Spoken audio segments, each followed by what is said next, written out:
안녕하세요. 더 프라미스 박예일입니다. 제1권 창세기 그대로 되었더라의 약속 18절에 야곱이 아버지에게 나아가서 내 아버지여 하고 부르니 이르되 내가 여기 있노라 내 아들아 내가 누구냐 라고 묻습니다. 창세기 27장에서 가장 많이 나오는 단어가 바로 내가입니다. 지금 이삭, 리브가, 에서, 야곱 모두 하나님의 시선은 아무도 의식하지 않습니다. 리브가에게 억지로 떠밀려 야곱이 나간 것 같아도 야곱도 이삭이 자기를 알아보지 못하고 누구냐라고 물으니 죄를 다스리지 못하고 담대하게 거짓말을 시작합니다. 더 나아가 하나님의 이름까지 들먹입니다. 20절에 이삭이 그의 아들에게 이르되 내 아들아 내가 어떻게 이같이 속히 잡았느냐 그가 이르되 아버지 하나님 여호와께서 나로 순조롭게 만나게 하셨음이니이다 라고 말합니다. 가나안 여자들과 결혼한 에서는 여호와 하나님의 이름을 꺼낼 리가 없습니다. 그러니 이삭은 금세 눈치를 챕니다. 야곱을 자기에게 가까이 오게 하고 만져보고 판단하고자 합니다. 24절에 이삭이 이르되 네가 참 내 아들 에서냐 그가 대답하되 그러하니이다 라고 합니다. 재차 확인합니다. 네가 참 내 아들 에서냐. 리브가가 야곱의 수치를 가려준 염소 가죽 덕분에 이삭은 에서와 야곱을 분별하지 못하고 결국 별미와 포도주를 마십니다. 그야말로 팥죽에 장자의 명분을 팔아버린 에서와 다를 바가 없습니다. 형의 장자의 명분을 팔라고 말한 야곱도 잘한 것은 없지만 이삭 또한 에서를 얼마나 편애하는지 알 수 있습니다.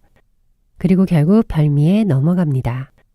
27절에 내 아들의 향취는 여호와께서 복주신 밭의 향취로다 라고 합니다. 땅에 대한 축복입니다. 지금은 목축업을 하고 있지만 장차 젖과 꿀이 흐르는 가나안 땅에 가서 농사를 짓게 되었을 때 하늘의 이슬과 땅의 기름짐과 풍성한 곡식과 포도주를 주신다는 약속입니다. 30절에 이삭이 야곱에게 축복하기를 마침에 야곱이 그의 아버지 이삭 앞에서 나가자 곧 그의 형 에서가 사냥하여 돌아온지라 라고 합니다. 한 발 늦게 에서가 별미를 준비해서 사냥한 고기를 먹고 아버지에게 축복해 달라고 말합니다. 그런데 뒤늦게 들어온 아들이 에서인 것을 확인한 이삭은 심히 크게 떨면서 말합니다. 이삭이 야곱에게 속은 것 때문에 떤 것이 아니라 하나님이 보고 계셨다는 두려움이 찾아온 것입니다. 25장 22절에 리브가의 태 속에서부터 서로 싸우니 이삭이 내가 어찌할꼬 여호와께 물었던 그때가 떠올랐기 때문입니다.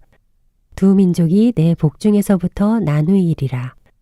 35절에 이삭이 이르되 내 아우가 와서 속여 내 복을 빼앗았도다 라고 말합니다.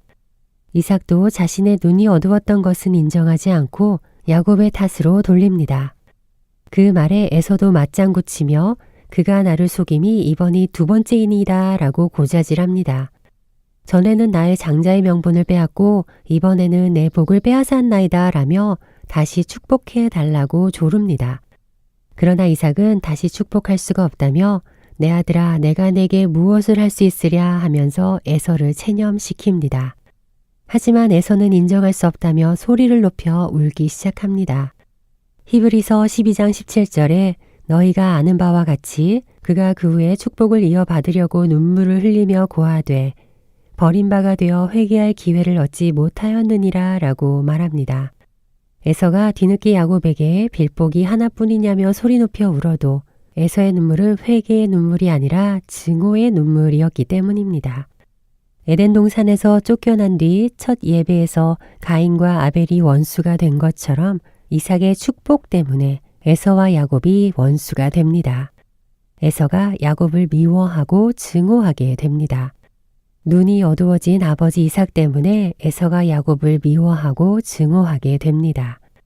42절에 맏아들 에서의 이 말이 리브가에게 들림에 이에 사람을 보내어 작은 아들 야곱을 불러 그에게 이르되 내 형 에서가 너를 죽여 그 한을 풀려 하니 라고 합니다.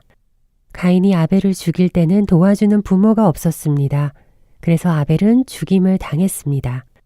그런데 야곱에게는 리브가가 있습니다. 그런데 야곱과 에서 사이에서 화해를 하도록 중재시키는 것이 아니라 야곱을 멀리 떠나보내기로 계획합니다. 일단은 피하는 게 상책이라는 생각 때문입니다.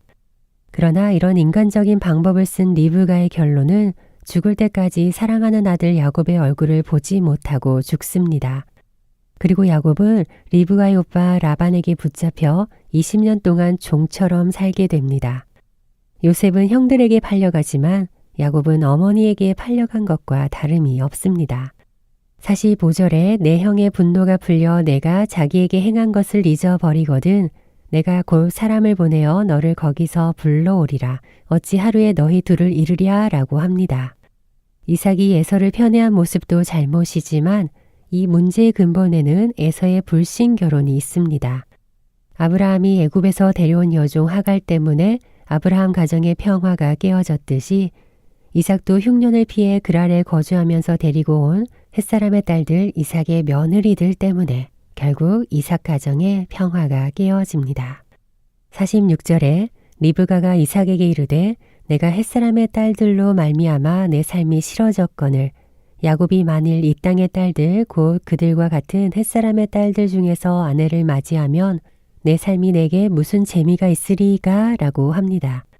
이삭이 축복한 사건은 단순한 상속의 문제가 아니었습니다.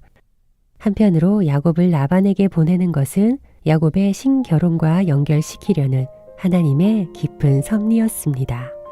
오늘은 여기까지입니다. 감사합니다. 우리 내일 또 만나요.